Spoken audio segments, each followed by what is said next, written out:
Welcome into the Inside Bassmaster Podcast, episode 99. Ronnie Moore here, your host. And man, it's been a little while. It feels like it's been multiple months, but it's just been 2 episodes without my guy, Kyle, Jessie. And Kyle, glad to have you back. I know you've been super busy. You've been traveling on the road, shooting content up in the Great White North, and you got your first taste of winter up there a little bit. And we'll have to hear a little bit more about that. And you've also been doing some stuff around Alabama as well in the Birmingham headquarters. But Kyle, episode 99 today, it's going to be a special one because we have none other than Mark Zona on today for no rhyme or reason. I mean, maybe his buddy Keith Combs just won the Open, and that's a reason to have him on. But otherwise, it's just a great time at the end of the year to catch up with Z as he transitions to hunting, as he finishes up his own shows, things like that. So it should be a good one, but I'm glad to have my running mate back. Thank you for joining me today. And to have you on with Zona, it's going to be a treat. Yeah, I'm looking forward to it. Like you said, I spent some time in northern Wisconsin at the St. Croix Rods with the St. Croix Rods crew. Winter came early up there, it seems like, anyways, because their fall up there is about 20 degrees colder than our winter here in Alabama or Arkansas, really, for that matter. So glad to be back in Alabama, de-thawed and nice and warm. And like you said, does there really need to be any justification to have Mark Zona on the podcast? I mean, we could have him every week, and I feel like it would bring something new every time. No doubt about it. We could talk about a different topic. We'd have to make them short ones, though, because we could totally get off the beaten path with him, and I can get distracted, and he can tell stories for days. So it'll be fun having Z on. But Kyle, we just wrapped up the season for the Bassmaster Opens, the St. Croix Bassmaster Opens, and I know those guys were pleased to be the title sponsors of it this year. What a great qualifiers that we've had every year. They're always great, but great storylines. We saw some drama in the Opens live through the 3 events that we have. Basically, if you're the leader and we're live for the Open, you don't want to be the leader going in the final day, because none of the leaders ended up winning the Open on the final day. But we saw some drama at Sam Rayburn's, Keith Combs getting it done. And so we'll have to have Zona react to his hunting buddy and a longtime friend, guy who's been on plenty of Z shows, and Z's covered him in plenty of Elite Series events. Combs needed to get it done. It's one of those deals where some of the elites are in the Opens at the end of the season in hopes of double qualifying to maybe help a buddy out in the Elite Series. But Combs had came up just short at the Winning In Elite event in Wisconsin at the Mississippi River, and he needed to win this event to make the Classic. He's been the first man out the last few years, and this year he was far from that, a little bit lower in the points. And we're coming to his home lake, Sam Rayburn. We think about Conroe, we think about Fork, but no, if he knows a lot about those 2 places, he knows a whole heck of a lot about Sam Rayburn. And so in the fall, it was a little bit tough. It took about 15 pounds a day for Combs to win, just a little bit above that mark ounces wise. But Combs was steady Eddie, the only guy who had his weight increase every day of the event. Started out with 14 and change, had 15 and change, and ended the tournament with 16. Got better every day, and it was enough to win. But Rayburn was not easy. I said it in the solo podcast that I did right when the tournament was starting, that the points were going to flip on their head. The Central Opens, the guys who were leading first, second, and third could totally flip-flop and make it in different positions or miss it completely. And that is exactly what happened. So Combs took the title. I want to get your reaction on that, and then we'll get into some of the qualifier talk before we have Z on. I mean, just really, wow. I mean, you look at this performance by Combs, and you had to think, even when he fell just short there at the Mississippi River, anybody that, understood that he was still fishing the Centrals and had an opportunity, like you said, Huntington, Texas. I mean, that's Sam Rayburn. I remember fishing a college tournament, would have been my sophomore year of college or junior year, one of the two, and seeing him at the hardware store about 5 minutes up the road from the ramp, and thinking the same thing you just mentioned. Like, the perception is that Lake Fork and all these other places are his home lake, but I'm like, he lives right here. Like, this has to be like his favorite lake to fish. And after he fell just short at Mississippi River, you had to look at it and be like, well, there's a better than average chance he'll have at least a chance at Sam Rayburn. And sure enough, he showed out, and on that final day did exactly what he needed to do, and no, it's really impressive performance, and just really a clutch performance. Yeah, he came from 7th place on the final day, starting the day, to win the event, and that is with Logan Latuso having a 31-pound bag one of the days, You had Tyler Rivette with 20 pounds. It's weird to think someone could win an event at Sam Rayburn without having a 20-pound bag, but he did that, was very consistent, which it's very key in the fall to be consistent.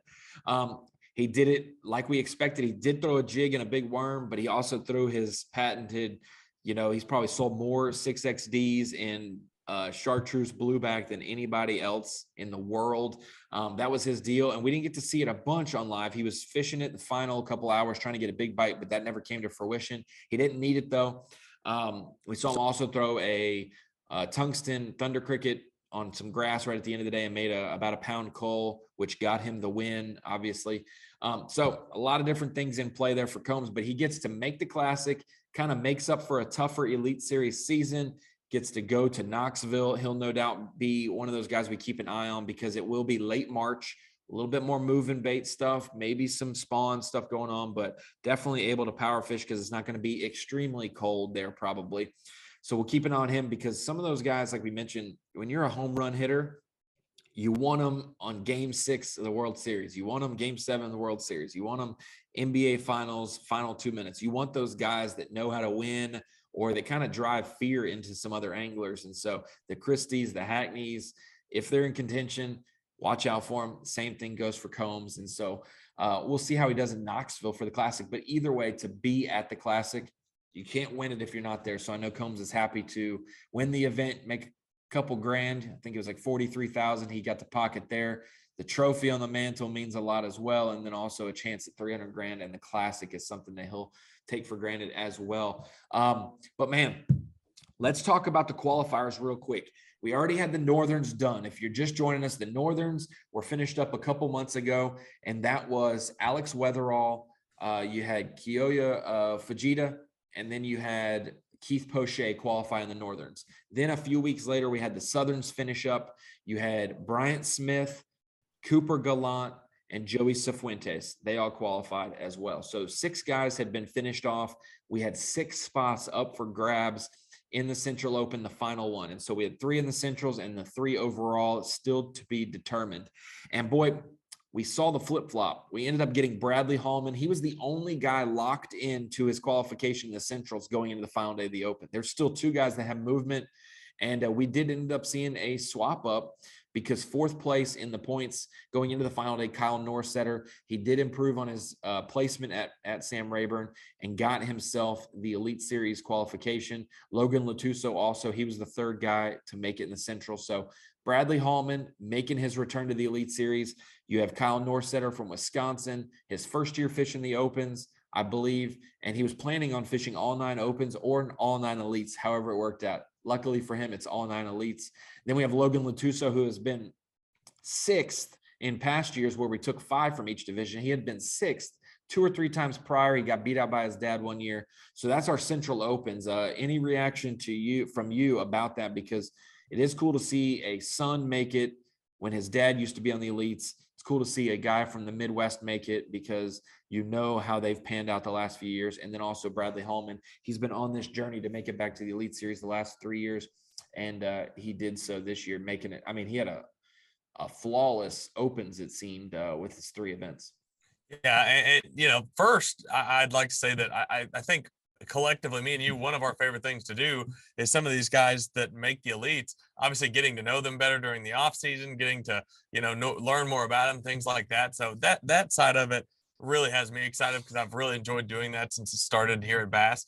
But then also I would say, you're a numbers guy. So for there to be 2 different guys inside the top 10 that had to place a certain place or better to make the Elites, but weren't currently in the Elites on the final day. I mean, that's like, I want to say a number, but it's like a 1 in a several thousand chance that we would have that on the final day. So it definitely made that last day really entertaining. Obviously, you had the Combs story heading to the final day when he has, obviously a pretty stellar morning, and you have that story. And then you have, Kyle and Logan Latuso obviously needing to, at least keep themselves at a better positioning than they were going into the final day to knock, the guys that were currently in the top 3 out. It's like, from my perspective, I was like, it seems like that rarely happens, especially with the top 10, because there's obviously only so many places you can move up. But no, I thought that made it really interesting and made for a very entertaining final day of that Open. Yeah, I looked at Tommy when Kyle Norstetter caught about a 4-pounder on a grass line on a chatterbait. I looked at Tommy and I said, I think that was the fish that got him in the elites, because he is no way, shape, or form dropping back to 10th place in the tournament where he started the final day. He had to get to 9th. He ended up finishing 3rd in the event. So he made it, and actually didn't even get the last spot in the Opens. He got the 2nd spot in the Centrals. Logan, who was leading the tournament, had to finish 7th or better. At one point when he only had one fish, Kyle, he was all the way down to 6th, and it was like, one dude below him catches a big one, like he's going to be at that number. And then he ended up catching a couple fish to finish 2nd in the Open for Logan. So kudos to those 3 guys for getting it done. We will have to have some of these guys on the podcast. We've had Alex Wetherell on from the Northern Opens. We got to talk to him shortly after he qualified and won the points there. So we'll have to have that and see some of these new faces. And speaking of new faces, we'll have some young guys as well that have made it from the overall race. We had David Gaston and Cole Sands and John Suckup. They all 3 made it from the overalls. And Kyle, you know Cole Sands, former college champion. He set the record with Connor DeMauro at Bryan College at the Harris Chain Championship that you were at. Super crazy, awesome big weights there. But Cole has been knocking on the door at something special the last few years. He's been on the Opens live, like last year at Lake Norman. He was on the final day. We've gotten to know him more from the college series. He's made a couple brackets. He's had the opportunity to make that classic, and it hasn't worked out for him. But now he's made the Elite Series, and it's all business from here on out for Cole. And then you got David Gaston, like we mentioned. He's a young guy as well. He's been at the Opens for 4, 5, 6 years, and he's only like 25 years old. So he's been at the Opens for a long time as well. Young guy. And then we have John Suckup from Oklahoma. He's been setting the fishing world on fire the last 2 years. I mean, to go from not being a touring pro to jumping on the NPFL and all of a sudden winning events and being known in the world, that's a huge jump into popularity and momentum for him. So the overall race was tight, and it came down to the last day of competition at Rayburn, it seemed, and Logan Parks was the odd man out, just came up short there, missing out on the top 3 in the overall. So kudos to all 12 of the guys that qualified. We have one more spot left in the nation, but we have a diverse Opens field. I think these groups of anglers, I think there's only like Alabama and Oklahoma. Oklahoma has 2 anglers who qualified, and Alabama has 2 anglers. Other than that, it's a different state, a different region of the country for everyone else. Yeah, no, it's a diverse group of anglers for sure. And you know, you look at that, and to me it speaks volumes to the way the EQ format's going to be set up. I think that, you know, it kind of shows that these guys are all really well rounded, right? Because I mean, these guys are all from all over the place. You've got a guy from Wisconsin qualifying through the Centrals. I mean, moving forward, it just kind of reaffirms what we've already kind of talked about. I don't want to get too much into that, but I certainly think that you know, these guys are all super well rounded. What I know of a lot of these guys, because there are, you know, of these anglers that qualified, there's a handful of them that we've, like you said, we've known for a good while now, and that's how I would describe pretty much all of them, as well rounded and versatile. So definitely looking forward to seeing what these guys can do in the Elite Series, and you know, it'll be a quick turnaround. It seems like it always is, right? 100%. And I think for these guys, it's well represented. Those 12 anglers, obviously some of them fished one division, some of them fished all the divisions, but 6 of the 12 fished all 9 Opens. And that's Keith Poche and Cooper Gallant double qualified in the overalls and a specific division, so it moved down past them. We had the 3 anglers who made it, obviously, Sands, Gaston, and Suckup. Then we had Bradley Hallman, who was like 8th, just below Logan Parks, you know, and Shane Lineberger, like the first couple people out of the overall race. He was like 8th or 9th in that points race. So you had those guys that are that fished all of them. Of those 12, 6 of them are touring pros or have been touring pros. I think that is huge to see that. Joey Cifuentes fished the pro circuit. We had 3 qualifiers from the NPFL, and then we had 2 former elites. We had Keith Poche and Bradley Hallman, who are former elites, make it. So 6 guys who were touring pros that did the gauntlet and made it. I'll say this, Kyle. We weren't sure necessarily some of the anglers that were joining the NPFL and becoming a pro. Because they are paying a big amount of money, they have the right to call themselves a pro league. But we were wondering about the quality of every single pro, 100 plus pros. Who is really hammers? Who will we learn about that we didn't know about? I have some buddies who fish it. You have some people that fish it. And to see 3 of their pros qualify in either a division or the overall speaks volumes to their capabilities of fishing a multi-event season, like a 9-event elite season that's coming up. To see that they can compete in the opens through 9 events, that's more of an indication that now we've seen them go from the local level to the NPFL to now the opens all 9. Now we see what their capabilities could possibly be. So kudos to them for making it. We also have some young guys, like we mentioned. We have Kyoya Fujita, 25-year-old Japanese angler. From what I've heard, a stud. From all the other Japanese anglers have just cheered his praise. We mentioned Cooper Gallant from Canada, but I covered him in 2015 at the high school national championship. To see him, I guess it wasn't national, it was international because he was from Canada, but to see 2015, 7 years ago, Cooper Gallant was in high school and his first year fully fishing the opens, makes the Elite Series. So kudos to him. I know he's going to bring a young spark to that Canadian crew and a good personality to have on the water as well. Maybe we have someone who's going to give the Johnstons a run for their money at the St. Lawrence every year. Maybe he'll be one of those perennial top 10 guys. We'll keep an eye on that.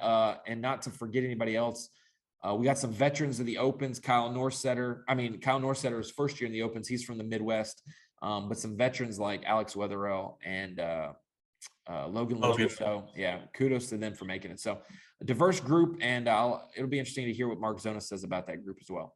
Yeah, I'm certainly interested to hear what he said, but no, like you said, that's actually a good point. I haven't really thought a whole lot about that with Coop, but I covered him last year at the St. Lawrence River in the Open, where he led after, I want to say day 1 or day 2, yeah, day 2. So yeah, and he was out there, and I think that he'll add a lot to the Elite Series as it is, but that's one thing I have not put into consideration, to be honest with you. Yeah, it'll be interesting to see how he handles the St. Clairs, the Champlains and stuff, because people will dub him as that kind of fisherman, but man, to see him do well across the open schedule, that means he's not don't count him out for the beginning of the slate of the schedule as well. So, well, Kyle, why don't we without further ado, have Mark Zona on, and we'll kick off a little bit of talk with him, hopefully spend about an hour with Zona before we let him go. I'm glad that normally he's a really busy man, and the off season is about our best chance to catch him. But even in his off season, he's a busy man hunting, doing his shows, Striking Pro Team Journals, Zona Awesome Fishing Shows, and all the podcasts that try to get his attention too. So glad to have Z-Train with us, and I'm glad to have him as a guest today, Kyle, and like we said, our guest today, Mark Zona. Z-Train, how are you doing, man? Good. I'm hiding in the barn and from a wicked front that has gone from Arkansas to Illinois and just arrived here. So I'm hiding from Mother Nature, Ronnie. What's an off season for Zona look like? Because I mean, you're in the fishing barn, and I know that you're always fishing until the weather gets the worst in Michigan. But I also know you start thinking about the woods a little bit. So what's the next few weeks on the docket for Mark Zona?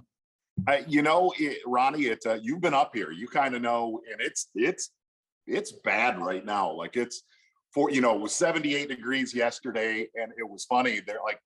There was fish cruising shallow outside of my house. I'm like, damn, I ought to go fishing right now. And all of a sudden the front hit and I went back into hunting mode. So it's a little bit where it's a battle of the outdoors, whether you're fishing or hunting. But I shot a really nice deer a couple of weeks ago. So it satisfied the urge to where I could go. We've been, no joke, since the last Elite Series tournament in lacrosse, Brian Evie and Brandon and myself, we've taped a lot. We literally just got done in the last 48 hours. So a little bit of time to unwind before we crank things up. Well, speaking of shooting things, Kyle, during the Open at Rayburn, the one we were just mentioning before we had Zona on, his buddy Keith Combs knocked out an Opens win, makes the Classic now. And I was live on Saturday, and Z texts me and says, I need Combs to win so that he's happy when we go hunting in a few weeks. So Kyle, that's a huge thing that he made the Classic, but it's also a good thing because Mark Zona's hunting buddy is going to be happy in a few weeks. Yeah, absolutely. I mean, you can't beat that. I mean, also, major props to Keith. I mean, that's as clutch as it gets. I mean, the very last opportunity has to, qualify for the Classic was so close to the Mississippi River. Mark, I'm sure that was exciting for you to see as well with one of your good buddies. Keith's been hard. And I think both of you guys, you guys live in this world. Keith's been hard to figure out the last few years. When Keith came to the Elite Series, we've talked about this on Bassmaster Live. He was a perennial top 10 in the Angler of the Year every single year.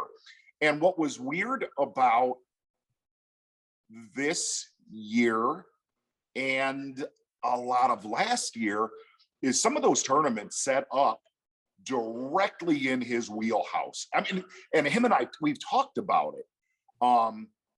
But the other thing, you're right. That was clutch, man. We got to see, I think it was Iaconelli that did that. Correct me if I'm wrong on that, Ronnie. I think Iaconelli did that once on Sandusky Bay where he had to win in open to make the Classic. And when you do that, when you're down to the last grain of sand in the hourglass of the season, let me just put it this way. I talked to Combs after you guys got done with live and all the, he held the trophy. He was a lot cooler friend to talk to than he was throughout the season. And what's weird, let's talk about Rayburn in the fall, because every single body of water seemingly gets tougher in the fall, except for maybe when you go up north at certain places, but the weather is tougher. It's harder to get a couple good days in, but the fishing can be amazing. Down south, it's always a little tougher. The thing that kind of shocked me was we had an open at Hartwell a few weeks ago that took 45 pounds even to win it for 3 days. It took 46 pounds at Rayburn, and the guy leading it going the final day had 31-pound bag. It is absolutely crazy how the weight, it took 15 pounds a day to win.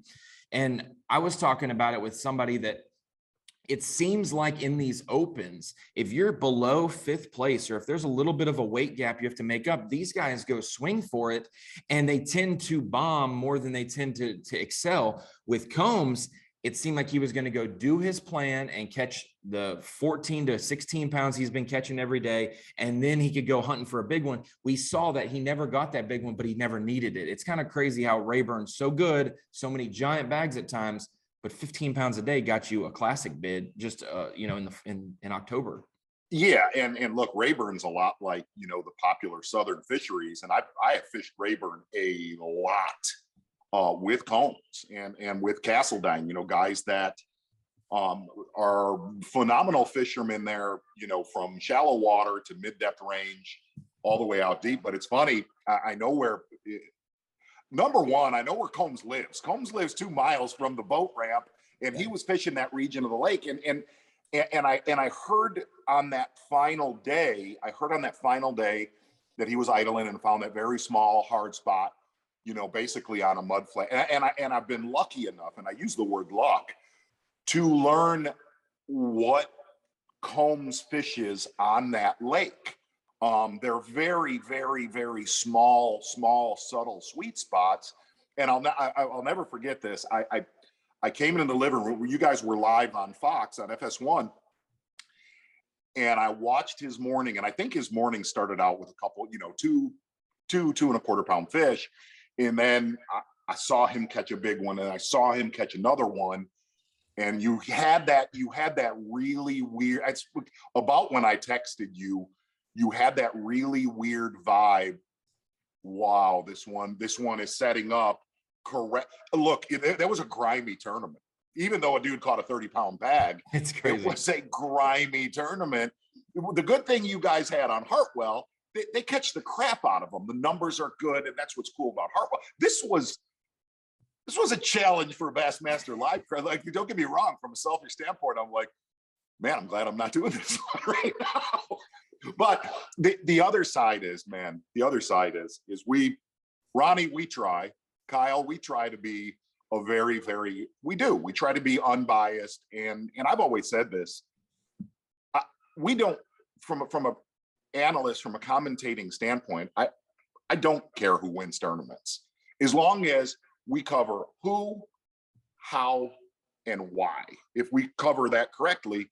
But I hunt and fish with Keith a lot, and I'm like, dude, after your last 2 years, please please win this thing. Just because we're hunting in 3 weeks, and a happy Combs is much better than a when he's kicking stones around. Hey, Kyle, we've talked about it before as well. This was really his first bad year on the Elite Series, to be honest. You think about the bad years he's had. It's been the last 2 or 3 seasons where he's been the first man out of the Classic with 3 or 4 events left, and no one double qualifies or no one, skips an open and ends up getting him that spot. Hunter Schrock dealt with the same thing this year. The first man out, he had 4 opens left, and none of them helped pave the way for the Classic for him. But to see Combs finally get back on that, because like you said, Z, his first 6 or 7 years in the Elites, his average was like 6th place in AOI. That's what his average was. So Kyle, to see that redemption aspect of it, I mean, can we officially say when you put a guy like Keith Combs in the Classic, now we're kind of thinking he's going to be one that has a chance to win one of those because he's a big home run hitter. Yeah, absolutely. I mean, you look at his strengths and power fishing, winding, things of that nature. I mean, you look back the last time the Classic was at the Tennessee River, you'd have to throw him in there as a it's hard to say favorite because of the location and things of that, but it certainly sets up for his strengths. And like you said, that's just the wildest thing of this whole deal. And I've had the opportunity to cover him on the water a handful of times. And, like you said, before everything shook out in 2019, I mean, he was constantly in the top 10 of AOY. So it was almost like too chalk, the following years to say Keith Combs is going to win AOY, because that's just what everybody thought. And for him to have struggled like he has, like Zona says, you can't help but I don't fish and hunt with Keith Combs, but I still was hoping that would happen just for the sake of him getting back on track and getting on a roll here, hopefully. One other thing, and I texted Ronnie this from an actual technique, from coverage of the event. It was good to see somebody, and now I don't want to walk down this hole. Oh, let's walk down it. I'm gonna creep in there for a second. Look, covering tournaments where guys are staring at forward-facing sonar, for lack of a better word, it sucks. Forward-facing sonar is phenomenal if you're the one doing it. It's a lot like forward-facing sonar is a lot like telling people you have a good fantasy fishing or a good fantasy football team. Nobody cares except you, the one that is staring at the depth finder. Nobody cares outside of that. And that's what I texted Ronnie is, Combs might have used Mega Live a little bit in that event, but for the most part, and I was really watching him fish, he was fishing the way he fishes Rayburn, to where he is, I hate for lack of a better, he's fishing old school and fishing a single cast over and over and over. And that is nothing against McCormick or anybody that was down at the dam staring at their depth finder, but it was cool to see a guy win, old school, cranking, big worm, big jig, and not just glued to his depth finder for 8 hours on FS1. What's very cool, Z, is that Combs was doing that. He was structure fishing, but it's not the structure fishing that we think about, like brush piles on blueback herring lakes where those fish suspend above it. Yes, they do at Rayburn, but it was like an old school approach. So he was fishing kind of head up style, fishing offshore. So was Logan Latuso. Logan Latuso said, I'm kind of behind, I guess, for most people, because I don't utilize forward facing sonar in Louisiana much. And so he only had 360 to his advantage fishing brush piles. And then we had 3rd place Kyle Norsetter coming from 10th place, throwing a bladed jig on a grass line. We had the top 3 anglers, and that's what I love about the fall. And I know when we had the Elite Series season extend into the fall in 2020, we got to see techniques that we don't normally see. We got to see areas of the lake. We got to see different strategies come into play. So it is refreshing, even though we just came off Hartwell, where a lot of people were doing that, to see the top 3 finishers doing something different without necessarily all the technology, and it be a grinder. 15 pounds gets it done per day. It was pretty cool. Yeah. So kudos to that for Combs. But yeah, the top 3, the way it shook out, ended up all being guys just fishing what the water was in front of them. Yeah, that was one of the really cool things from that footage.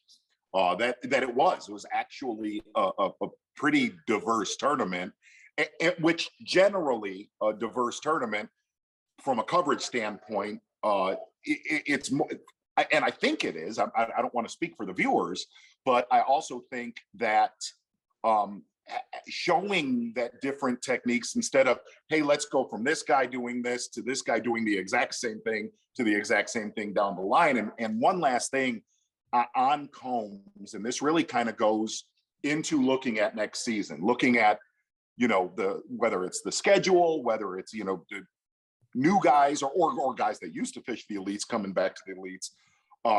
But if you really look at, and I always throw this in there, is looking at what happened at kind of the way to end the season on the Elite Series, looking how we just wrapped up the Opens. I always look at guys that ended the year trending upward. When you look at a Combs, you look at a Brian Schmidt, you could throw Austin Felix in there. Those are the guys that I really look at starting the season next year, just because they ended going in the right direction instead of going the wrong direction.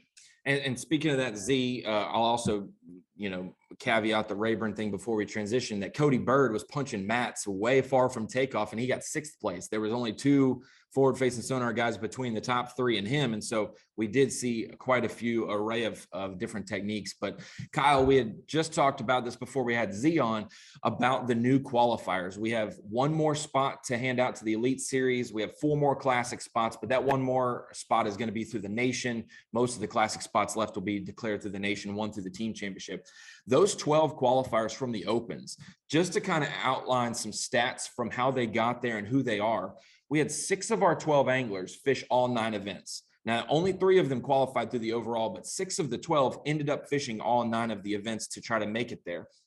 We had 2 former Elite Series pros, and Keith Poche and Bradley Hallman. We have 4 current touring pros, not counting those 2 guys, in Joey Cifuentes coming over from the pro circuit. And then you've got 3 National Professional Fishing League guys in John Suckup.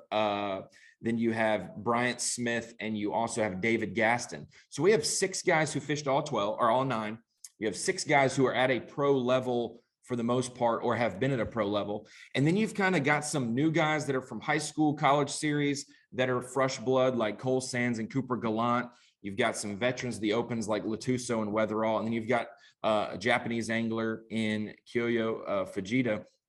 There's a lot of really awesome anglers that have qualified for the Elite Series next year. What are we projecting? Are you expecting some of these guys who had been pros already or were Elite Series pros just to jump off into a good hot start? Because it's hard to project new rookies, but we know a lot about these guys. There's a lot of guys who are ready kind of for a pro level series like this. Oh, that's an interesting group, because there is a group of hammers in that list that you just rattled off. It took Hallman a little bit of time to requalify again. But that suck up dude is for real. I'm like you, Ronnie. I'm an addict when it comes to watching live coverage. That dude knows what's going on the water. And obviously you want to see a young guy like Cooper Gallant, just because I followed. And yes, I get on social media every now and then, right? Not a lot. I'm not a big social media fan. Only after the Bears win. Well, I stayed quiet. Yes, Cooper Gallant. Yeah, and really, you look, and then there's another one in there. Help me out. Fujita? Cole Sands and Fujita, both are young. Yeah, Fujita. One of the things that I got to spend quite a bit of time this fall fishing with Taku, and he said, very, very, very, very good. A lot of experience. So it's a very diverse group of anglers, for sure. I think, Kyle, we talked about it, and you can touch on this as well, because you've covered half the Opens at least out on the water. I think if we think about it, every single angler came from a different state. The Southern Opens had a California, a Canadian, an Arkansan. The Northerns had a Connecticut angler, a Japanese angler, and Keith Poche, who lives in Alabama. The overall was a Tennessee and Alabama and an Oklahoma guy. And then the Centrals was Oklahoma, Louisiana, and Wisconsin. So we have, I mean, not only are they, yes, they're regional type opens, but the whole country is represented in these qualifiers, which is very cool. Which it seems like moving forward is going to continue to be the trend, if I had to guess, with the, you know, the EQ system and things of that nature. But no, I think one thing I wanted to hit on is it seems like every year we're constantly saying this is the best rookie class we've ever had. And, you know, it's just going to continue to be true. I mean, you look at the guys that didn't make it that are going to have, you know, opportunities to make it moving forward. I mean, there are some guys that got left off these lists by just a couple spots that when they qualify, you're going to be saying the same thing. And it just speaks to the, you know, the competition that's in the opens right now. I want to throw one thing in there about and I thought about this actually before we went live right here, Ronnie, on this. Is you look at a guy like Brad Hallman, okay? You look at a guy like Keith Poche that for whatever reason, look, they showed when they were on the Elite Series years ago, both of them showed a spark, but never got that traction. You know what I mean? Like I've covered Poche. We've covered Hallman in years past, but for whatever reason, there was not that traction of consistency. It was just a volatile up and down, or it was just kind of that middle of the road. It's always an interesting dynamic when an angler comes back to the Elite Series to watch how they perform, whether it's in a very successful way, that maybe they're at a better place in their life, or they're at a better place in their life and they don't perform quite as well. We see Mike Anelli have an unbelievably tough year this year on the Elite Series for whatever. Well, he's got a lot of irons in the fire business wise, but I think that'll be a very cool dynamic to watch how an angler performs when he's on his second time around. And like you said, you look at those guys to start the year strong that ended the year strong, the guys that, you know, in the Elite Series that had got wins or made big charges, and they just are fishing well. When now that we have 9 opens events that these guys are fishing, they have to have, you're not just getting lucky in March and April and then July to qualify. They had to fish from February to October. And so at some point, whether they had a dip in production and then an uptick, you can't suck too long in the opens or you're gonna not be able to qualify. So these guys are all firing on all cylinders with good momentum. And so it's interesting to see that. And one thing about Fujita, you mentioned Taku mentioning him. I talked to Kenta Kamura before the Rayburn final day, and he said the one difference in Kyoya qualifying compared to Kenta, compared to Taku, Massa, Daisuke, all the guys recently that have qualified, Fujita's 25 years old. You know, these guys, Taku seemed young. He seemed just so innocent. Taku's 51 years old. he's mid-30s, and Kenta's 40 years old. Daisuke was a rookie and was 42. So Kenta said Fujita has a great opportunity because he is so young. He gets to he gets to create a good foundation here in the States compared to guys who did their whole foundation over there. And so it's very interesting, but I'm intrigued more and more about the Japanese anglers that qualified. We had a co-anglers winning this year, that travel with their group. Very interesting to see that. And speaking of that, those are the guys who are going to be qualifying for the Elite Series. They're hustling now over the next few weeks to get their season, their boat wraps, their jerseys, everything in line before all the budget's gone in the industry, it seems. And these guys are now preparing for 9 events on the Elite Series. And Z, let's talk about that Elite schedule, because next year we got a few in the middle of the season that might be deemed tough ones, but for the most part, we start strong and we start fast with Okeechobee, Seminole. We'll have the Classic, and then we go Murray and Santee for the first 4 elites of the year. It's the same thing we preach this season. You better bring your big sticks because it's going to be some heavy weight for the first 4 events of the season, it seems, especially the time of the year they're going to be at. Yeah, and I think they're very unique. They're very unique times of the year that we are going there. I've had, some experience on Seminole that time of year with the correct people to be on that lake with Drew, you know, both Drews that time of year. And that really will, look, the fish will be as big as they get. But if you get a correct weather situation, that'll be a monster wake turn. I think the Santee tournament, to me at least, is one of the more intriguing ones, because I think it'll be a lot more diverse than when we were there this last year and it took 100 pounds to win that tournament. For the most part, we kind of knew how they would get caught in that tournament for the most part. I think that going to that one this time around, should be a lot more things at play, which makes that. But to start the year off with it going to be a big weight beatdown. Look, that's what we all want. We all want that from a commentating standpoint to a viewer standpoint, so we could sit there and get ready, not talk, and let the show ride. And those tournaments will absolutely do that. Kyle, we've talked about it. Now Santee's going to be a little later than it was this year. So those cold fronts, those different things that we see that might mess up a spawning event, we're going to get a lot more cold fronts at that point of the year. And we also have talked about the end of the season. We're going to have 3 smallmouth events to end the year off. There will be some largemouth at Champlain caught, but we're kind of doing 4 down south, 2 in the summer, and then 3 up north. And it's kind of a diverse situation. And Kyle, one thing that we said was refreshing, Okeechobee, we hadn't been there since 17, Seminole since 14, Murray since 11. We've never had an elite at Lay Lake, even though we've had classics, and it's been since 2010. So a lot of these places, half the schedule, most of our elite pros have never been there. So it'll be refreshing to see that, Kyle. Yeah, absolutely. I mean, I think I speak for a lot of people in saying that going to new bodies of water obviously is always a good thing. To add to you guys' point a minute ago about all these heavyweight tournaments, we are throwing an equalizer back in the schedule with Sabine River in June. So I know our guys are really excited about that. They can't wait. That's one that I think the anglers are pumped about collectively. So I'm all aboard with the new, some of the newer places being on the schedule. I think as a for you guys' side, being on the commentary side, and then, for me getting to go to the events, and then, for our anglers, I mean, you hear them say that all the time, is going to new bodies of water. And I think you look at this, schedule collectively, and there's plenty of diversity. There'll be some really good events. You know what's strange about that Sabine tournament? I was thinking about it this morning. Is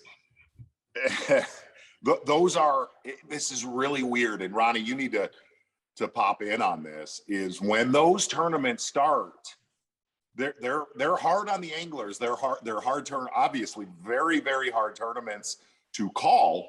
But I mean this, every time we've been to the Sabine, by the end of the tournament, you're like, wow, that was a really, really good event in some way, shape, or form. No matter what, if it's guys that gamble and make long runs, if it's guys that just start right by the take, and when you get a little bit of diversity of how they catch them, this is not, look, man, I'm the first one that I'm like, I cannot stand tournaments like that. I always say that, Kyle, I Sure. say that before the event. And then at the end of the event, I'll look at Tommy and I'll be like, man, that was like one of the best tournaments of the year so far. What I do love about it is in June. Okay, so people were like, why don't you go to Sabine at a better time like April? Well, for the fans at home, we are not going to sacrifice a week in April at Santee and flip that to June and put Sabine at, April is such a good fishing time for big bass places that we want to go and try to hit 100 pounds places. That's a great month to do it. So in June, though, there's no cold fronts. It's warm. There's no spawn going on at the Sabine. You're going to have fish catchable all throughout canals, not just in the back ends. Like you said, Z, there's always memorable moments. You got guys going far north that have won, far south and to the west that have won. Houston's always been close, but never got it done. Guys who fish close, we see Taylor's pay off. Neches has been close a couple of times for people. So the Sabine provides some great looks. And Kyle, we've discussed this.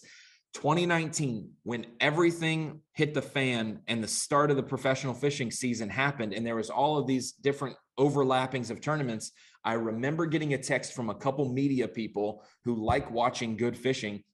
They said, we had Winyah Bay at the same time. Another pro level had Chickamauga, and another pro level had Cherokee. And they loved watching us cover Winyah because we didn't know what was going to happen. There were so many storylines.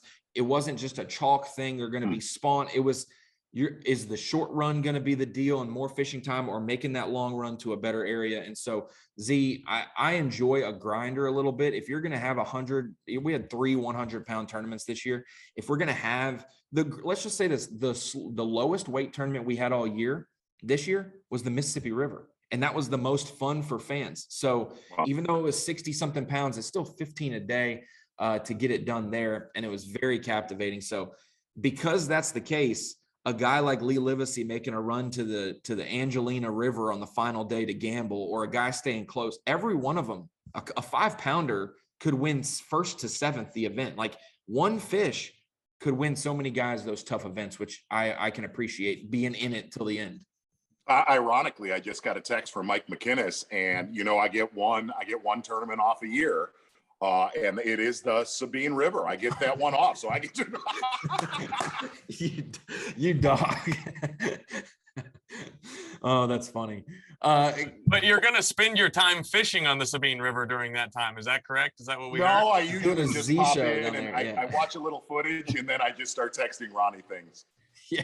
Hey, I was impressed that with hunting season going on and fishing season up north wrapping up, that you were watching the opens and that you pay attention, that you are an avid fan. People are always like, where is Zona? We might not hear from you. We may not see you, but we know you're watching. I'm creeping somewhere. You're always paying attention to it. And so we talked about hunting and fishing for you, but what is it like for Mark Zona balancing an Elite Series gauntlet of spending 4 days covering an event, whether it's in your home or it's in studio, and balancing doing 12 to 15 plus even more content with Zona shows, managing your guests, picking different things? You have a lot on your plate and you make it happen in a short time. I've been blessed to be on some of those Zona shoots with you. And probably for the first day, I'm the quietest I am all year, because I sit back and let you do your thing. I know there's pressure on you because you normally have a guest from out of town that doesn't know anything about fishing in that area or where you're at. You have to find them, you have to lead them to water, and then you have to make them drink. And then it's obviously a great show at the end of the day, but you balance a lot to become the Mark Zona that you are. Dude, we're lucky. We're lucky to work in this industry. Gosh, man, I did an interview with Tommy 2 days ago. To be a small part of the history of the Bassmasters has been incredible. But that's one mask of my career. The other mask is whether it's Zona show or working with the partners that I work with. I do a lot of content with them.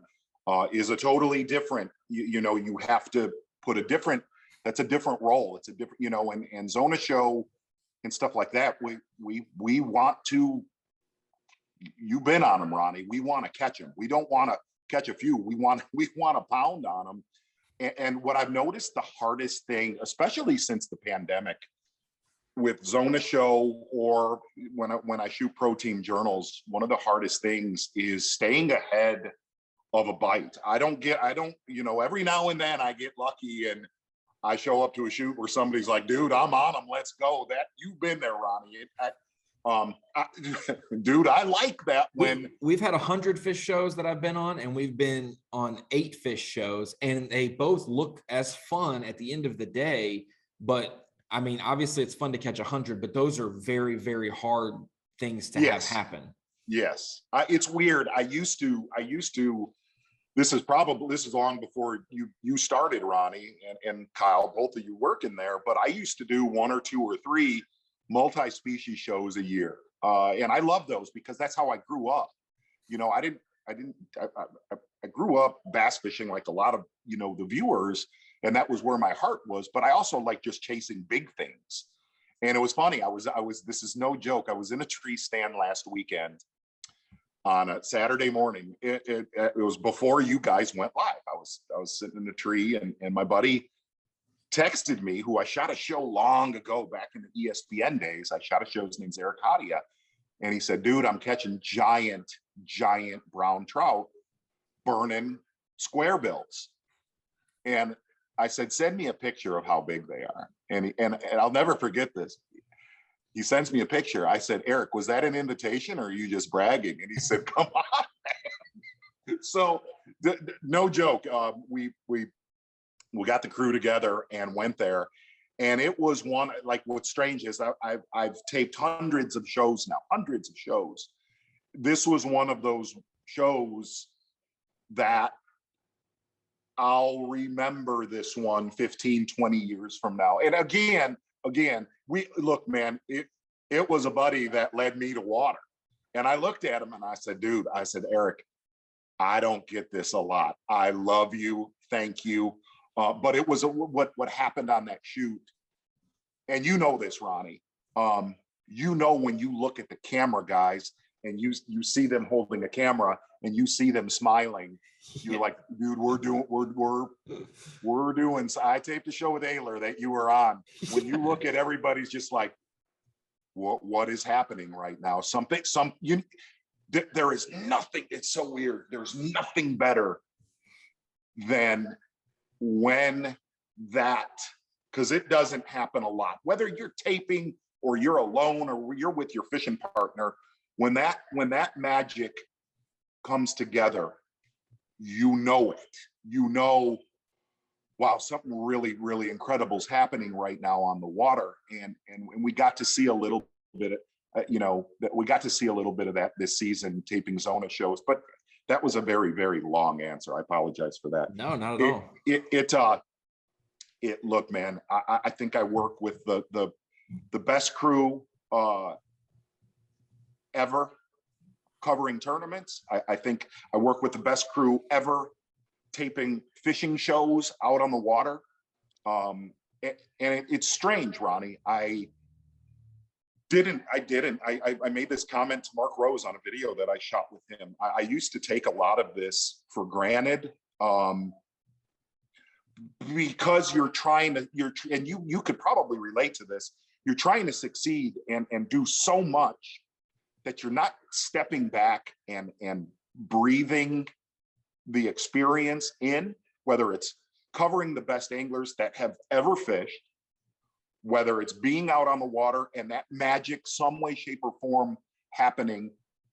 I guess I'm trying to enjoy it a heck of a lot more now, because I think years past, I took a lot of that for granted, just for the simple fact to get to the next, whatever the next is, whether it's an event or a Zona show.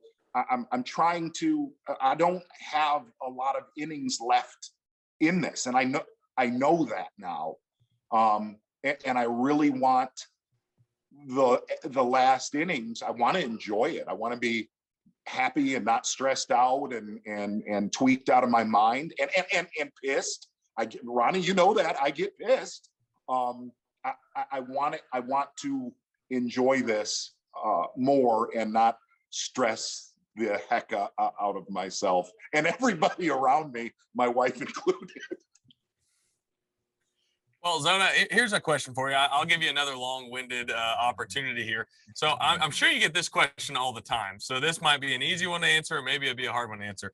Do you have a favorite show in the past? I mean, I've told you this before in person plenty of times. I'm a nerd about your show. I could talk about them all day long. But is there a certain show that really sticks out to you more than the others? And then the second part to that would be, for this upcoming season, do you have one that you're most excited for people to be able to see? You know, the shows in the past, and this is just more of a sentiment. This is just being a father, and I can't watch them. It's so weird. I cannot watch them now. I cannot watch any of the shows with my children when they were young. I'll break down, and I'm not a crier. I'm not. I'm fairly emotionless in many ways, but those do make me they can tear me down. But I will tell you, in years past, that deal that Ronnie was on with Ayler, was wild. That was I don't even know what happened there. And it was weird. It was a group of fish that I found the spot with Van Dam. And I only caught I caught a 2.5 pounder on it. But I locked a waypoint in just because the spot was very unattractive, but unique to what was around it.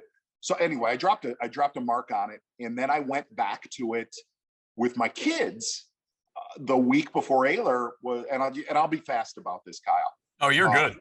You're good.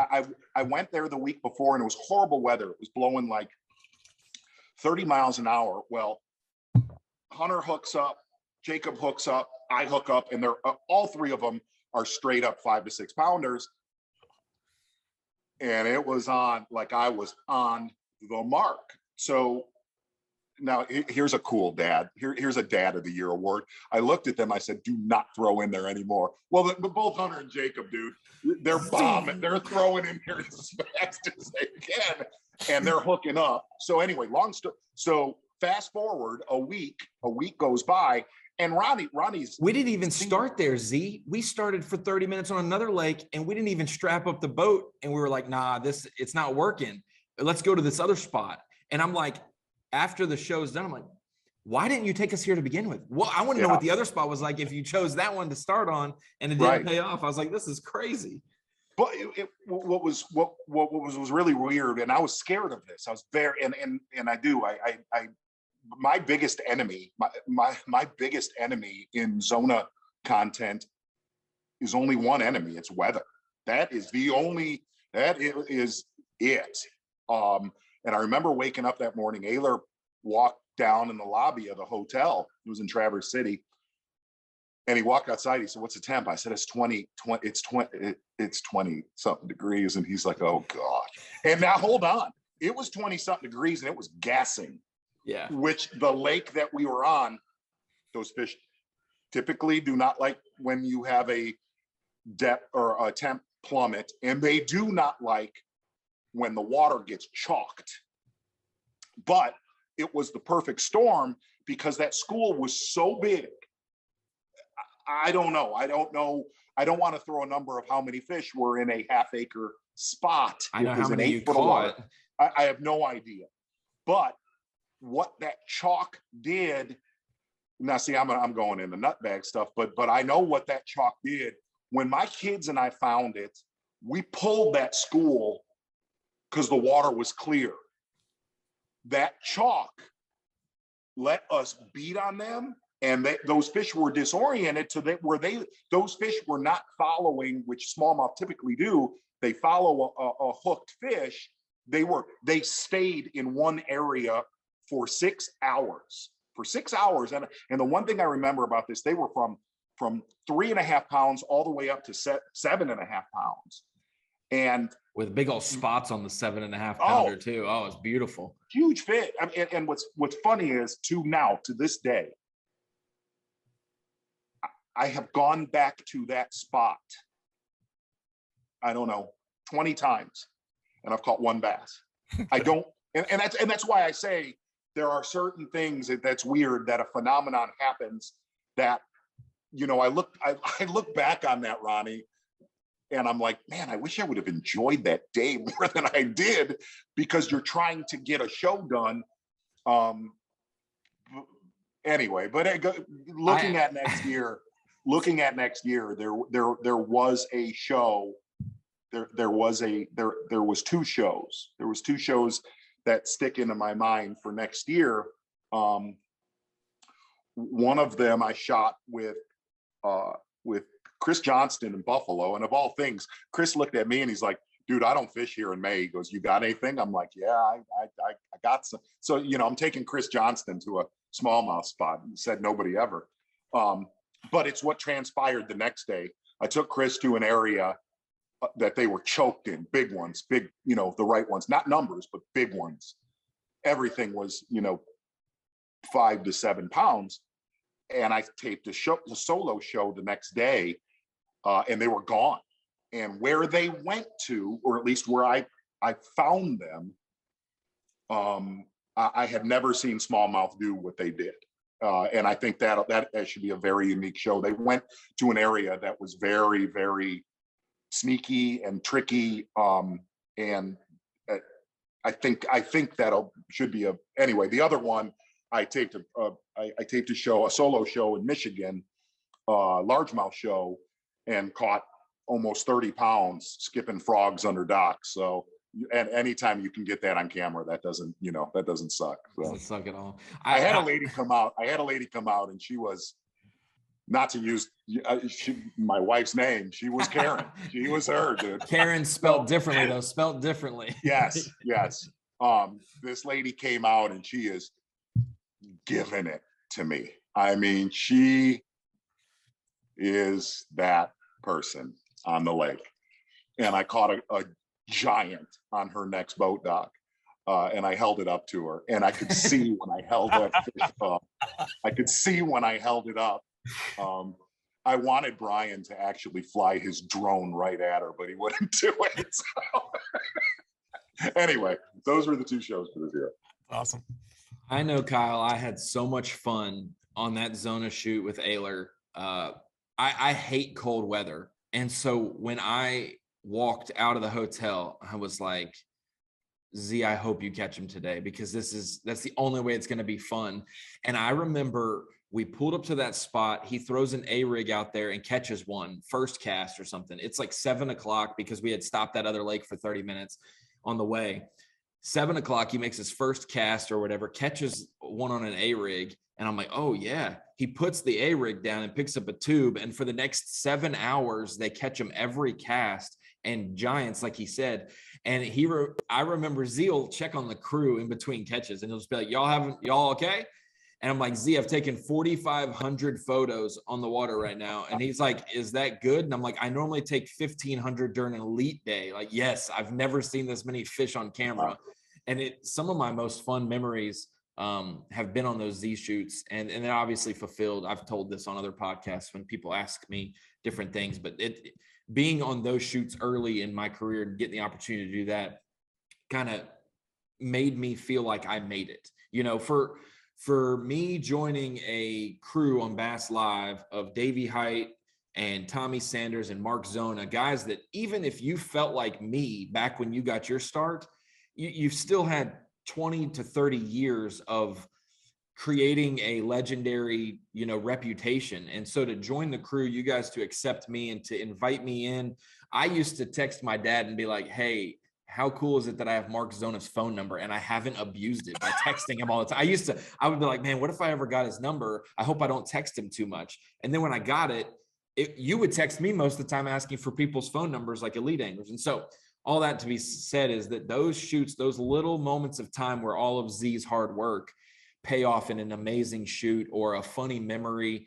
I remember Z catching a spawning smallmouth and squeezing it, and it's peeing all over me. And I'll never forget that. It's some of the most fun times up there.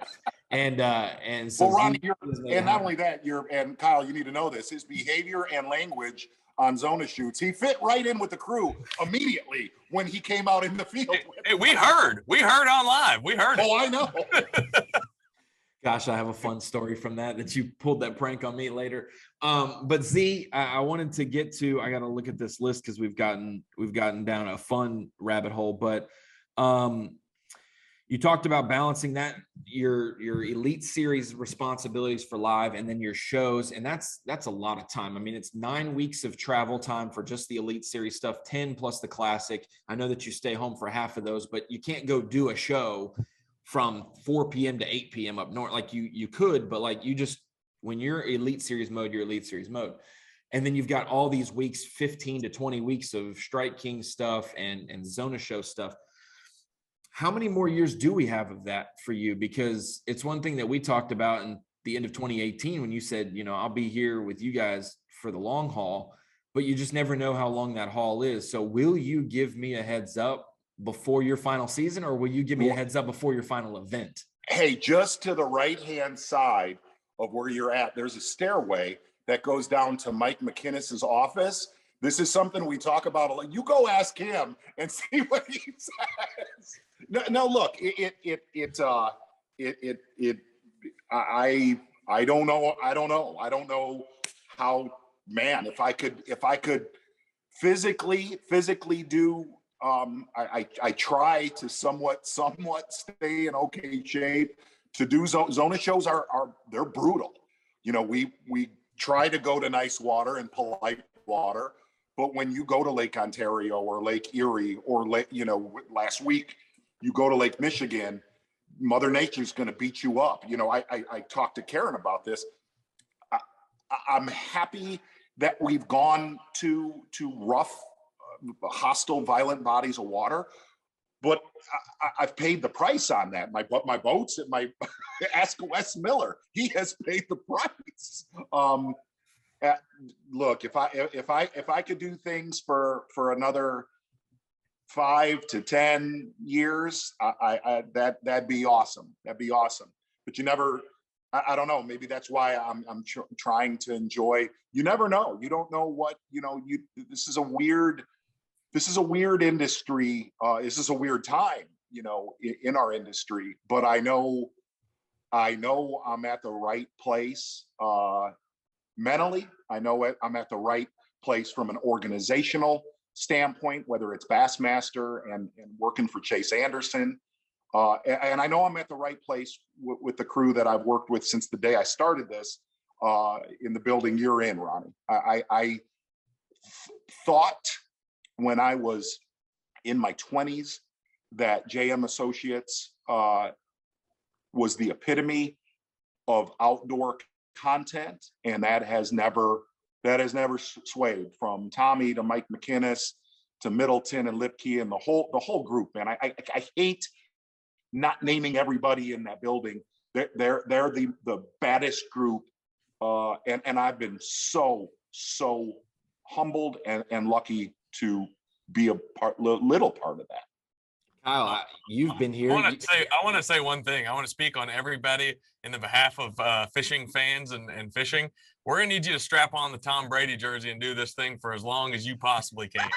We need you to find that second gear whenever that time comes and keep going. I'm not Tom Brady, dude. I'm a quitter. Trust me. Like we said, Kyle, you've been the motivated person that sent an email to become an intern at JM when we didn't have interns. So you showed the desire to do that. So you have the same DNA, awesome. But the crew here. I always say there's 15 or 18 people maximum that make all of this stuff happen. If we had the crew size of other players, like if we could duplicate if we could clone these people in this building and double the staff, the things that we could do in outdoor programming, it is absolutely unreal what they've done. And so it's cool to see that, Z, and we always appreciate, you paving the way for commentary, and the fact that everyone has their role. Tommy is the Jim Nance, the Iron Eagle, he is the straightforward. He's going to give you the game, and you could change up the sport and it's going to be the same performance, just flawless, leading the show. But you've showed people that you can have fun and show and have personality, just like the Iconellis and the Swindles have on the water, that you don't have to be uptight to be a fisherman. You showed that from a commentary standpoint. And I'll honestly say my favorite days of the year are when you're here in studio with us, because the show is natural. The personality that you and Tommy, who are complete opposites on camera, you're very similar off camera, and you guys both just jive. I get to fit into it. Such gets to fit in there, and we get to pick with each other. But it is a fun group. I guarantee you the bond between the 3 or 4 of us in studio, and if we include Davey and Mercer, in that group as well, the bond between those groups probably tighter and been through a lot more shows than a lot of the groups you see on sports TV commentary. Yeah, I have no idea why I'm going to say this right now, but I don't. But I had I'm still a nutbag fan of fishing, and I had somebody, it was about 2 weeks ago, come up to me, and he was talking about Bassmaster Live. And he goes, dude, the one time, he goes, I remember, he goes, I'll never forget this. He goes, the one thing I remember is there was a slow tournament. It was like probably 5 or 6 years ago. And it was slow. It was very, very, very slow. And I was sitting there and I looked at Tommy and I said, Tommy, you got to be killed by one of these people, Freddy Krueger, Michael Myers, or Jason from Friday the 13th. And it's interesting. It went on for like 5 minutes. Anyway, I looked at the person and I said, wow, I remember saying that. He goes, the best part is the rest of the crew jumped right in and said, oh, I do not want to be messed with by Michael Myers. So weird. Sorry, I have no idea if I had to throw that. The tiny drum set, the cat Terrible. noise. It's like it all has made. We remember that than the tournaments where you behaved. So I think that has built Kyle, as we're similar ages. I'm a little older than you, but literally just Zona shows, the D Waynes, those different phrases Zona says, the pain cave, all those different things that they just contribute to the show more than he knows, even if it's 1 minute out of a 7-hour show. Question. And I still think I just got to bring this up because Ronnie and I have brought this up on numerous occasions since it happened. But the first tournament of the 2019 season, Rick Clunn obviously has the incredible tournament. He reaches down on that final day to catch like a 9-pounder, and Z just out of nowhere says, "That's a solid keeper." Just out of nowhere. I will never forget that as long as I live, because nobody even had words to like explain what was going on, because it was just pretty undescribable as it was. But when he said that, it was just like, it was just perfect timing. I'll never forget that. And you know what's weird is those are days that you know, I hate to say it, I forget a lot of them now, but that was one of those days that you ask yourself, number one, what is happening right now? Because you're a small part of something very special in history of this sport. But also you're watching, I've said this to Ronnie before, you're watching perfection. To win a Bassmaster tournament, the person that holds a trophy in some way, shape, or form touched perfection. And I realize that a lot more now, but I also try to, when you know that is happening during an event, to let that ride, let that story create itself. It doesn't need words, man. And that was the hardest thing, you know, and I'm going somewhere totally else, different right now. But that was one of the biggest problems commentating bass fishing live for endless amounts of hours and hours and hours.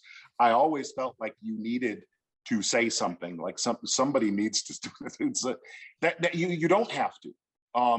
Some of the you know, I don't golf, but I love watching golf. I love to watch golf because to me, you like the roar of the crowd. You like when a commentator knows, but most of all, you also like the stressful silence. There is a stressful silence in bass fishing that does not need words. It doesn't need words from us. It doesn't need words from the angler, because if you fish, you know, dude is in trouble or dude has just figured it out. Those have been the really cool things to learn throughout, you know, the last 20 years of calling. And look, man, we do okay at times, but we're all still learning how to cover live events. We're all still learning. It's not like we've got this down. We don't. And that's where Mike comes into play, you know, to keep trying different things. And some things you succeed in and some things we're going to fail in. But I don't even know what I'm talking about right now. I'm just talking. So I just talked about knowing when to stop talking, and yet I kept talking right there, Kyle. Do you see that? That's what we're on here to do, is talk. So let's yeah, do it. I mean, if there's silence in a podcast, Right. did it even happen? But Z, you talked about that. We had a silence moment with the College Classic bracket on the final day when Louis Minetti and Seth Slanker both gave their wrap-up speech for the day. Both thought they didn't win, didn't do enough. And then we have them running back just two box quietly. Like they look madder than heck. Like they just lost the bracket.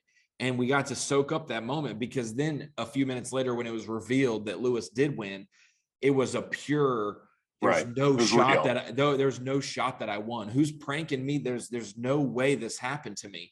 And so it's very cool to see those moments, those idle back moments, the reflections, because there is a lot that goes into these anglers' minds just to get to the point that they're out, whether it's a club tournament, whether it's college opens, elites, classic, whatever it is. So it's very cool to see Jason Christie. First fish of the classic this year was a 3.5 pounder, and to see his emotion like it was the final day of the class, because he was like, we're going to do it this week. We're going to get it done this week, and I know how to do it. So it's cool to see that. Kyle, I'm just going to ask Z. We're going to ask Z like another question or two. We're going to let him go because we've had him for almost an hour now. We appreciate his time. But Z, you've been to a lot of smallmouth places. You've been to a lot of largemouth places down south, but we tend to have 2/3 of our season down south. We have a third of it normally up north, and we normally go to the St. Lawrence, the St. Clairs, the Champlains. We've mixed in a few other ones like Mille Lacs for the 50-person, AOI championship, some smaller places you can do it on. The thing about up north is there are hundreds of lakes that have good ones in them that you can fish with your buddies. There are not hundreds of places to have big bass tournaments. Is there a place up north that is There's no way I'm answering this. Is there a place that's good enough but known enough that you would love to see an elite event on for smallmouth that we haven't been to in a while? Maybe on the same body of water, but a different city. Nope, none of them. They're all we've been all the best ones, Ronnie. Nope, there is. We've tapped them up. There's no doubt. Here's what I can tell you is yeah. I tried, Kyle. There is still. This is interesting because I think about this a lot. I hang around some bad dudes, man. When it comes to smallmouth, you know that, Ronnie. It is so hard to find those anymore. It was a lot, man. 20 years ago, it was not hard to do that. They're out there.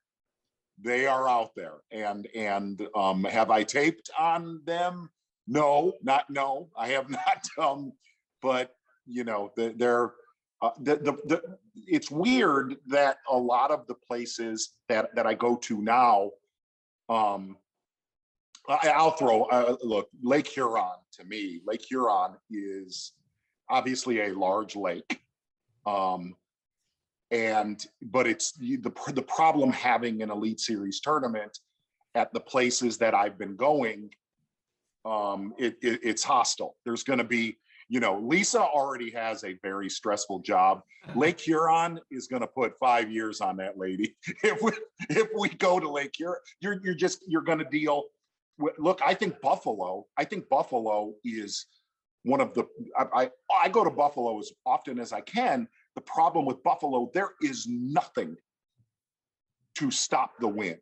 When you go to St. Lawrence River, you've got a river, that, yeah, it'll bark, but it's not going to bite you like a buffalo. A lot of those places, Ronnie, to answer that, whether it's upper Lake Huron. Escanaba was brutal, just and bad weather. Yeah, Yeah, but that's the problem. A lot of the places that I would name, we would deal with that to the point of, you have potential to have entire called off weeks. You know what I mean? So that's the hardest part. But I said Lake Huron twice. I'm not going to say it another. So anyway, there you go.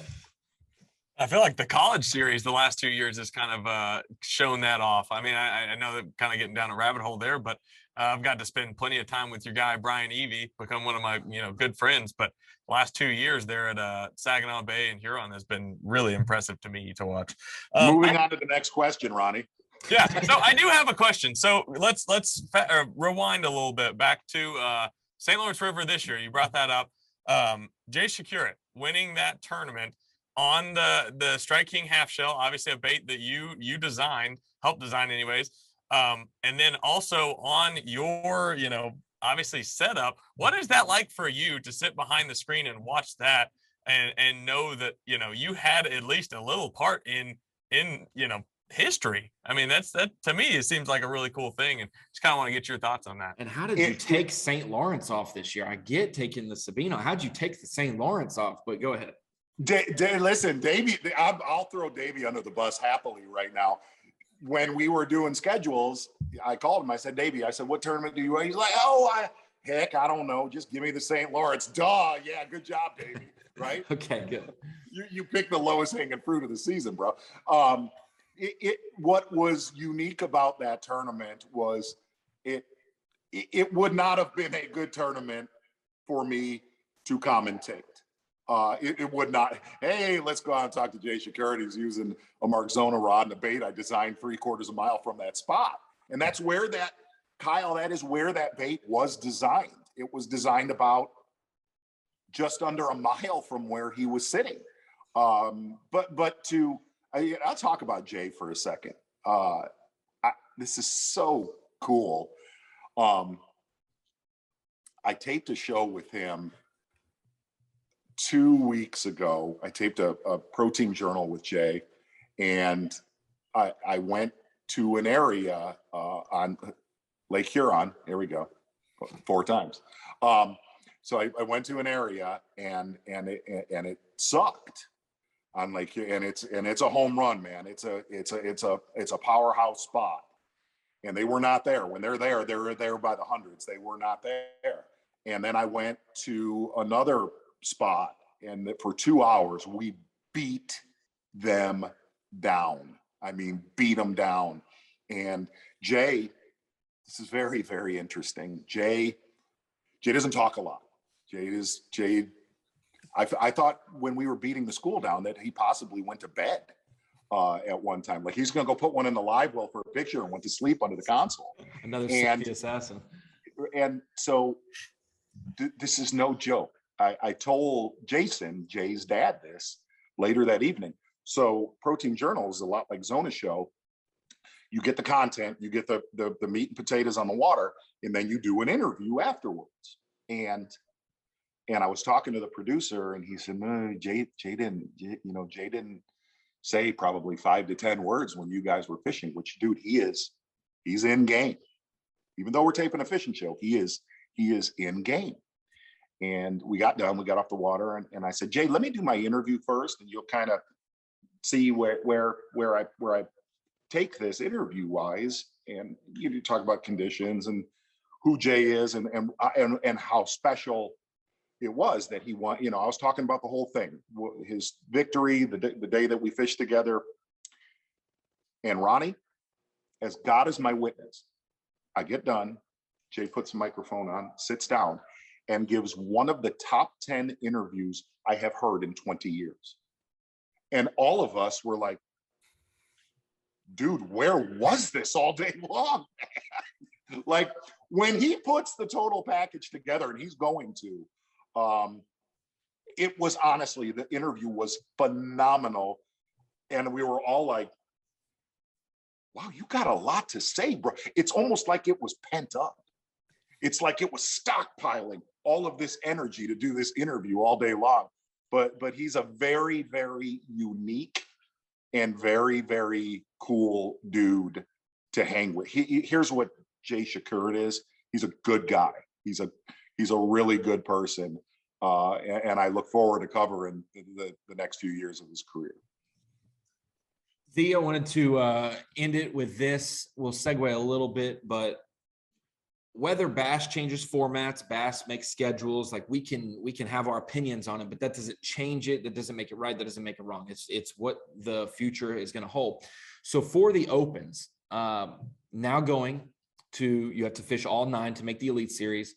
What do you think that does to our pros? Because everyone says the easy, it's going to make them a well-rounded pro. We've had really great pros come from one division. We've had really great pros come from the nation, come from all 9, come from the team championship, like whatever. We've had pros from wherever. If you're going to be a great pro, there's nothing going to stop you. So the well-rounded thing might be a deal, but what do you take away from next season's opens in the quest of making the Elite Series? Because now I feel like we're going to now have a lot more guys that are all in compared to let's try to make this happen. And so I wanted to get your take on the change to, you got to fish all 9 to make the Elite Series. Well, I think what you just said right there, and the word to describe all in is committed. You are committed. If you say I'm fishing 9 tournaments to get to the Elite Series, you want to be in the Elite Series.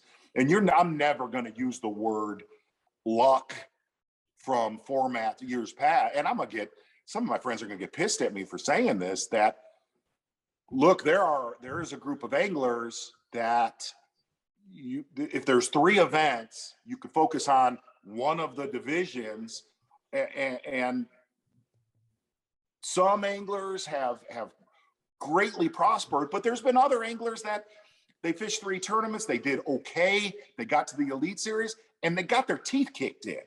They did. Maybe they weren't ready just because they did good in 3 tournaments. What you just said right there, look, man, if you're in the top 3 in the yearly opens, you have done something. You have done something.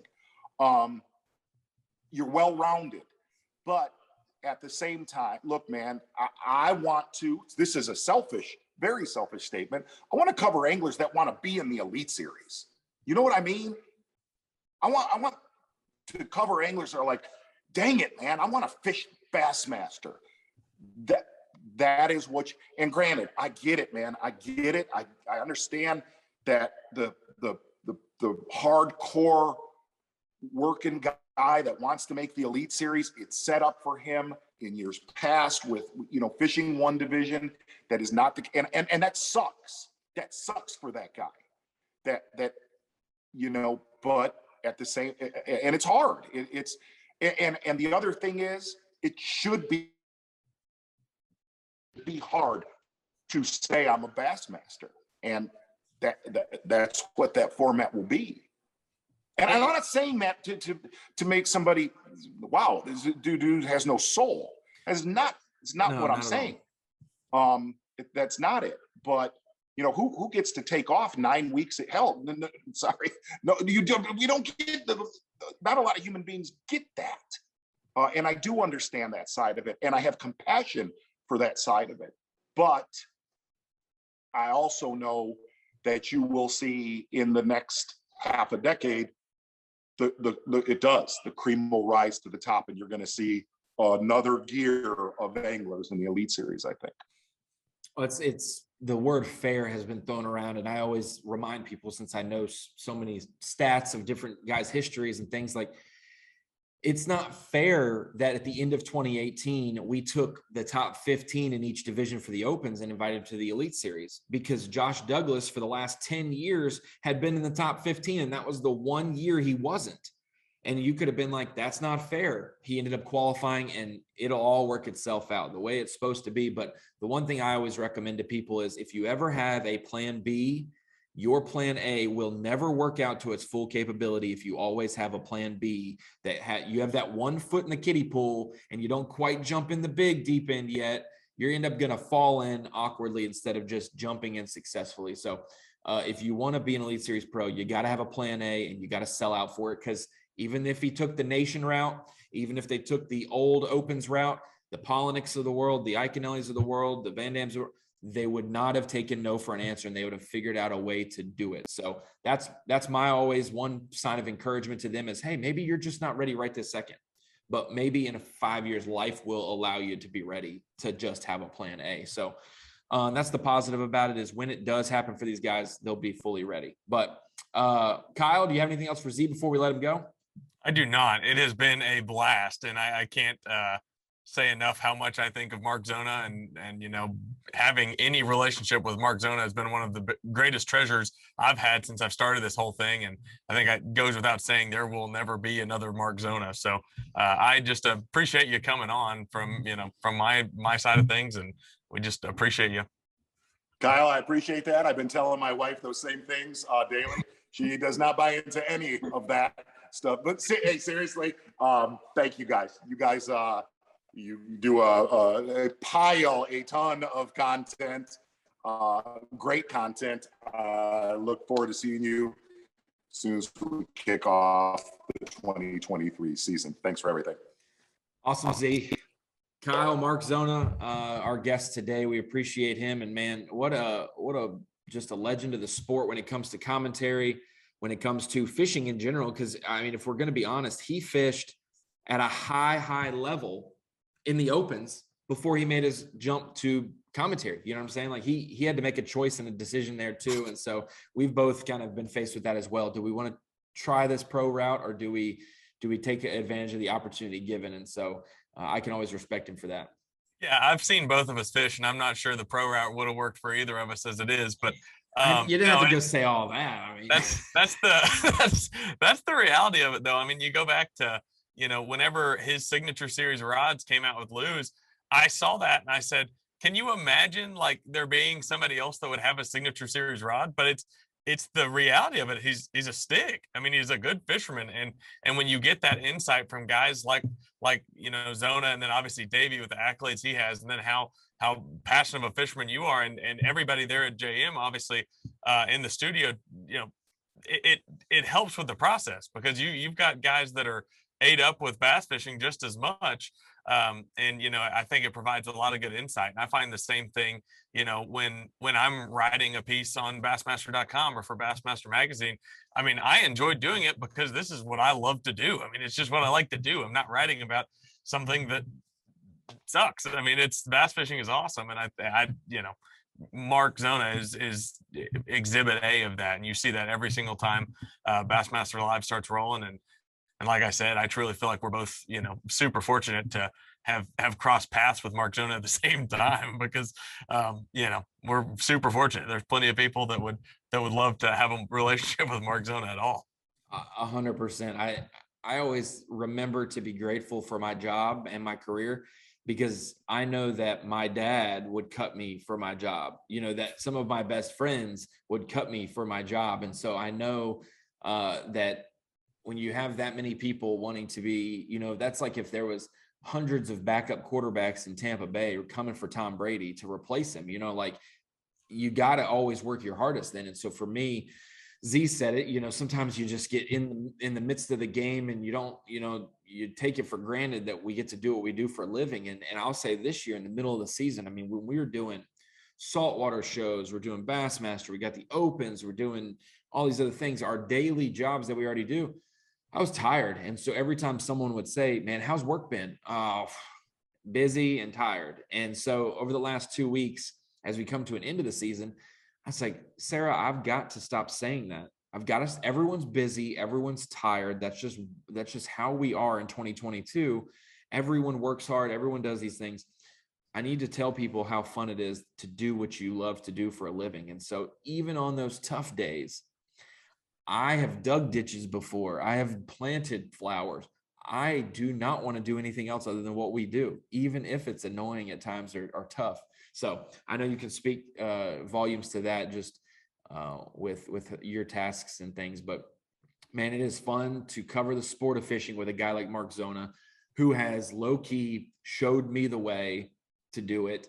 He's always set the bar so high without saying, hey, Ron, here's the bar. This is what you need to do. Just the way him and Tommy operate together and work hard, I know where the bar is at. Like I see that they like the parents do as I say, not as I do, but they're the opposite. They walk the walk and talk the talk, and they set the bar at a high level. So I always appreciate that mentorship of me watching them so that I can be better. Yeah, and that's a special duo. I mean, I think that's that's as much, as special as it gets. What the heck am I supposed to do? Like what I've thought about this so many times, and people are always quick to say, well, you can't wait till Tommy leaves because you're just trying to get his job, all this stuff. That might be a career goal, and I may want to do what he does for a living. I may want to do what Zona does for a living. But I've never woken up on a Saturday and someone else was commentating the Bassmasters. You know what I'm saying? So I've woke up with Tommy Sanders and Mark Zona in my ears every single show that I've watched or been a part of. So the fact of the matter is, the first show without one of them permanently, not just a week off, not just a confliction, like the first show without one of them permanently there'll be waterworks on set. And the first show without either one of them permanently, it's an end of an era, and it's a great responsibility for the crew that remains to keep it going and to have that pride. So I don't even want to think about those days. I saw that on a Kings of Bass with Zona, him saying, here we are, started the 2022 season. And I watched, and he's like, I don't know how many more years I'm going to be doing this. And I'm like, hold up, wait a minute. I need a heads up before you decide to call it quits. And so I know he will, but I know that he's done a lot for the sport in the last 20, 25 years. And here's the thing too, and I'm not saying this because naturally I'm biased for our team. But the reality of it is bass fishing is spoiled to have Tommy Sanders and to have Mark Zona, because to find people that are that good at speaking on camera, doing the things that do, like you mentioned, like Tommy is as good as it gets. Any sport, it doesn't matter. It doesn't matter if you're talking baseball, basketball, football, golf, whatever it is. Tommy's as good as it gets. So for us to be able to, like you said, grow up listening to those two, we're really, really fortunate. I think I speak for a lot of people in saying that. So I think that we all need to take a step back and not take it for granted, because that's like we said, that's definitely a special duo. Yeah, I always think about it like, at the end of his career, did we do Tommy the justice that he deserves? He is the most humble person and doesn't want, that's like his only fault. Like, some people, don't know when to stop talking. Sorry. Some people don't know how to spell words, correctly. Some people don't know that. Tommy does not know how to take a compliment. He is so humble. It's annoying because he is the best in the game. And I always think about it at the end of the time, and I know Mike McKinnis probably racks his brain about it, and Jerry the same way, before Mike's time. Are we doing, at the end of his career, did we do Tommy the justice he deserves? Like, I think about Sunday Night Football or Monday Night Football, and you have, Al Michaels and John Madden and Chris Collinsworth, like, they're sitting there, and they always come to studio, and now it's Joe Buck, the iconic, fall baseball moments with Joe Buck on the call and different things. There are those lines. We could do a 16-hour show of just Tommy's iconic lines and certain moments and fish catches. And so at the end of the day, whether it's a slide in like Chris Collinsworth, or it's the tie that he wears, or whatever it is for these other commentators that make them sound specific, whether it's Jim Nance talking about, as we go up to, the 18th fairway to the green, at the Masters, all that stuff. Tommy's got his stuff nailed to a T. And so it's super cool to just be taught by him. So Mark Zona, Tommy Sanders, legends of the game. We'll have to have Tommy on the podcast. He's right down there in the studio. No so question. We'll have to get Tommy on the podcast at some point, maybe projecting the next season. And he'll have to think about how many years he's been doing this, and we'll have to talk to him about that. But yeah, two of the best in the game, and really cool to call them friends as well. At minimum, acquaintances. But yeah, hopefully they see me as a friend. But yeah, we've been surely blessed, Kyle. But for episode 99 of the podcast, we got one more to get to 100, and that'll be here before you know it. It's been fun revamping the podcast with you and knocking this out. We've got some great interviews with some people, and Zona did not disappoint today. Whether it's goofy, serious, Zona is kind of like Swindle, in my opinion. You've been around Swindle. If you don't laugh at his joke and you continue to listen, he's going to say something really, really smart. And I've been in the boat with Z I've had my stomach's hurt from laughing so much. My face has been stuck smiling because it's been such a fun day. But there has been some tidbits he said throughout the day that are like, man, this guy knows about catching them. And so I always think Swindle's the same way. He's super funny, but if you just don't belly laugh and block out what he says next, he's gonna say something really smart, and that's evident. Very intelligent guys, that's for sure. I mean, to be that funny, naturally, you have to be intelligent because you have to know what gets people going and what makes people laugh. So, no, they're both extremely special in that regard. Well, Kyle, it's been good to have you back on the podcast after a couple missed episodes, and we'll catch you in the next one. I think early next week we probably drop the pattern of the month with our guest, and we'll tell you who it is when we have him on next week. So, Kyle, appreciate you, dude. We'll see you in the next one.